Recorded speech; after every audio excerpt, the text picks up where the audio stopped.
Could the populist tide be cresting? That's a question I raised about 6 weeks ago in a column after some elections around the world suggested that maybe the populist movement that produced the vote in the United Kingdom to leave the European Union and then brought Donald Trump to power in the U.S. maybe was running out of steam a little bit. These were elections in Germany and the Netherlands and Australia, and in all those cases the establishment parties did better than expected and the populist or insurgent parties did a little worse than expected, or at least worse than their followers had hoped.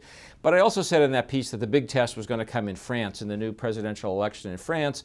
Now the results of that are in, obviously. Emmanuel Macron won. He's a centrist. He's a pro-EU candidate, and he beat Marine Le Pen, who was the populist Donald Trump-like candidate who wanted to get France out of the European Union and go on to a tougher policy on immigration in France. So we have another example, and maybe the biggest one yet, in which the establishment has in fact struck back and the populist tide may have receded a little bit.